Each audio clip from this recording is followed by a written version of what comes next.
Chapter 18. Kent! I shouldn't have gone to her door. I knew that even as my knuckles hovered there, even as my chest felt too tight to breathe properly, this wasn't a conversation that needed to happen tonight. It was a mistake waiting to be made. Still, I knocked. "Arya," I said quietly. "Can we talk?" Nothing. Silence stretched, thick and heavy. I swallowed, forcing the words out anyway. "I'm sorry," I said. "I didn't mean to hurt you. I know you're grown. I know you're allowed to feel things." My voice dropped. "But this, what you feel, it can't work. Think about your father, about everything this would ruin. I'm 39. Arya, you don't want me. You should be with someone your age." I pressed my palm flat against the door, eyes closing. "Please," I added, "let's forget any of this ever happened." The door opened suddenly. She stood there, eyes bright, face bare of tears, and that hurt more than if she'd been crying. "No, Kent," she said quietly. Too calmly. "I can't do that." I frowned. "Arya." "Because I don't want things to go back," she cut in. Her voice trembled now just slightly. "I want you, and I'm done pretending I don't. I imagine your hands tracing my body. I think about you doing unspeakable things to me. So no, Kent, that can't happen." The air left my lungs. She stepped closer, closing the space I should have widened. I opened my mouth to stop her, to say something responsible, something right. Nothing came out. Her shaky hands gently traced my chest. She rose on her toes and brushed her lips against mine.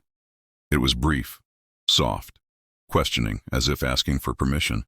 I should have pulled away. Instead, something inside me snapped.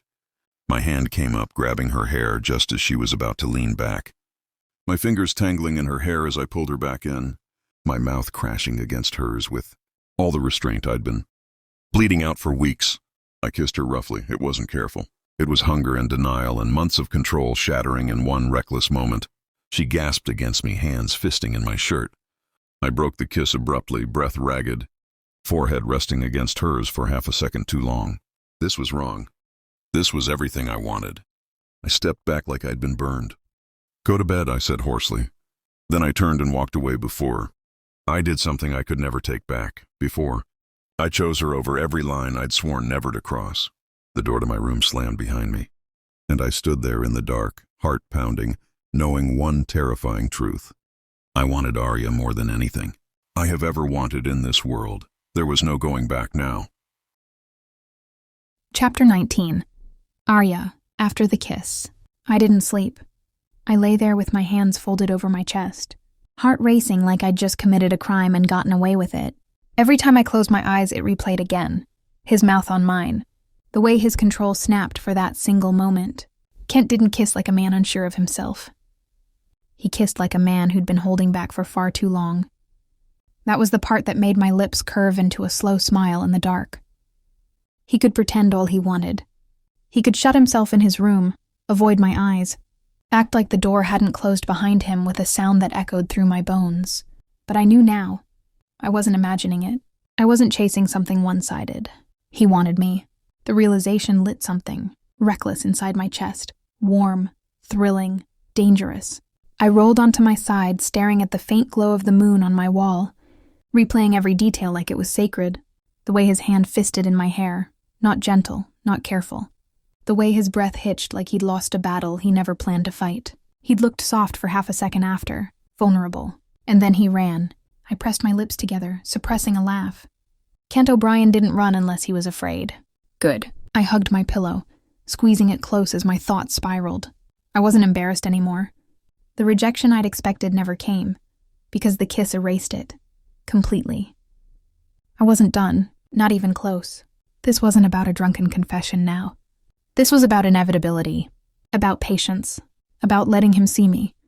Not as someone he had to protect, but as someone he wanted and couldn't unsee. I would be composed, careful, relentless, no more begging, no more spilling my heart at his feet. I'd let him come to me. The idea made my stomach flutter. I wanted to know more, how far that darkness in his kiss went, how much control he actually had left, what he was capable of when he stopped pretending he was untouchable. I smiled to myself, staring into the dark. This was my mission now. And Kent didn't stand a chance. Chapter 20. Arya. He acted like it never happened. That was the first thing that annoyed me. We met in the dining room that morning, like two strangers sharing the same space. Kent stood by the counter, coffee in hand, posture rigid, eyes deliberately avoiding mine. No tension acknowledged, no hesitation. Just distance. I watched him over the rim of my glass, amused. "So," I said lightly, "are we really going to pretend you didn't kiss me?" His jaw tightened. "There's nothing to talk about," he replied flatly. "Let's just move on." I laughed. I couldn't help it. "Kent, stop already. I know you want me. I felt it. So what's stopping you?" That did it. He set his cup down harder than necessary and turned away. "You need space," he muttered. "I'm giving it to you." He left the dining room. I followed. My footsteps were quiet, deliberate, heart beating faster with every step as he stopped in front of his bedroom door. I was close enough to smell him. Clean, masculine, unsettling. He turned suddenly.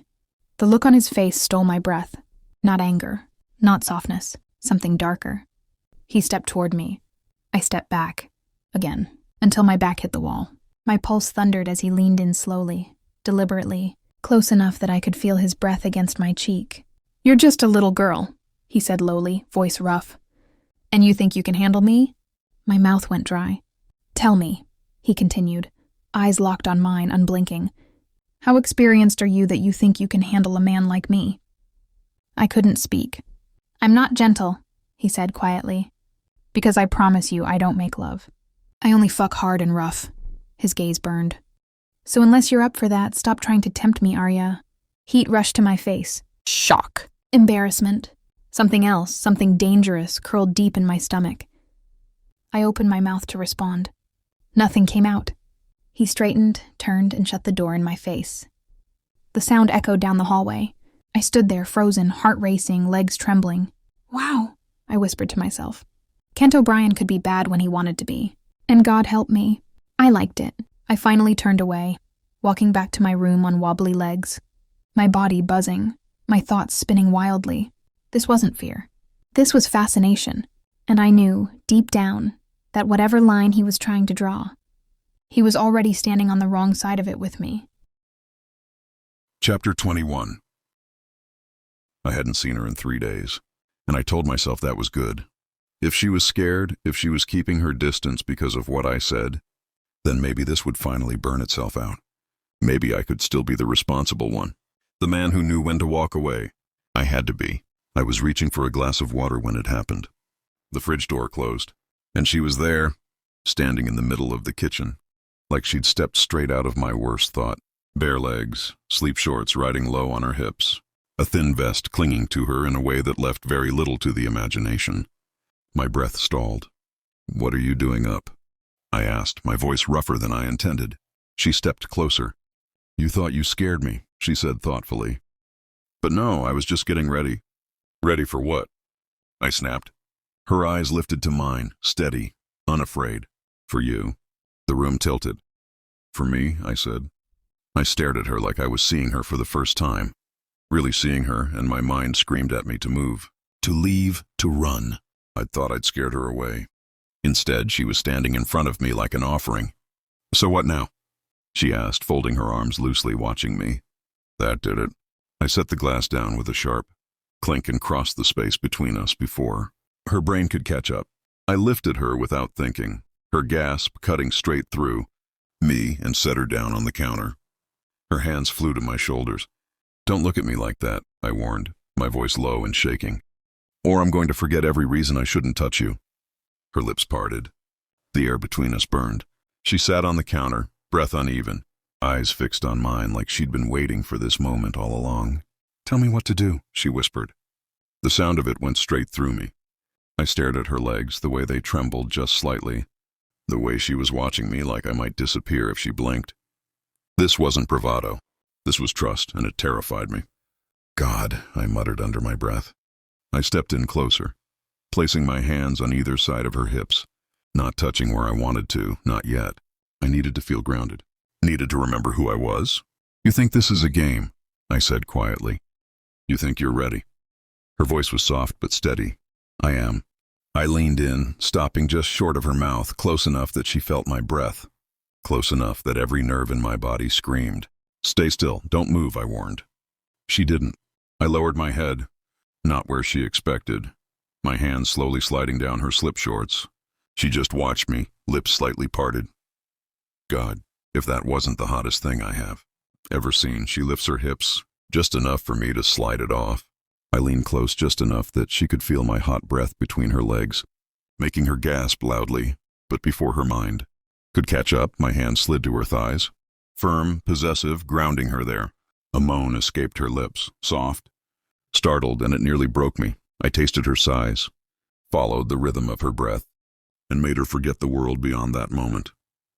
I lifted my head abruptly, eyes dark, chest heaving. This is as far as it goes, I said, more to myself than her. Tonight. She looked wrecked, so did I. I stepped back, forcing space between us, every muscle screaming in protest. I turned away before I lost the last shred of control I had left. Because if I stayed, I wouldn't stop. I will take her against the counter. Not gentle but hard that she won't be able to walk by morning.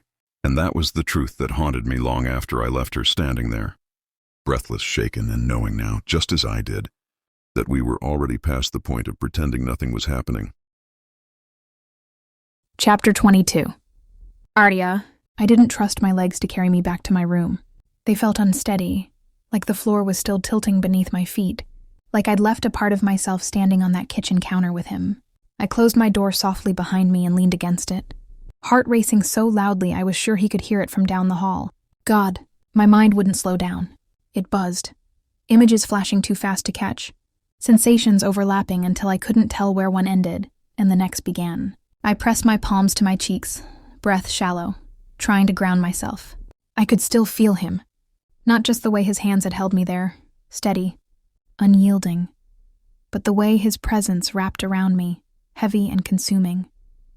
The way the air had changed when he stood between my legs. The way he'd looked at me like he was fighting a war inside himself. I slid onto my bed, staring at the ceiling. His scent lingered on my skin, clean, warm, unmistakably him. It made my chest tighten in a way that felt almost painful. I'd never known a smell could do that. That it could bring someone back so vividly I swore he was still there. I smiled to myself, a slow, giddy thing. He wanted me, not in the way I'd imagined late at night. Half ashamed and half hopeful, but in a way that felt real, dangerous, like if he didn't keep his distance, he would lose himself. That thought made my pulse spike again. He'd tried to scare me away. Instead, he'd shown me exactly how close I'd gotten. I rolled onto my side, hugging a pillow to my chest, replaying the moment over and over, the way his voice dropped, the way my name sounded in his mouth, the way control and restraint battled in his eyes. He wasn't untouchable, he was just afraid, and that made everything feel possible. I closed my eyes, heart still racing, a smile tugging at my lips. This wasn't over, not even close. And for the first time since this all began, I wasn't wondering if he felt something for me. I knew.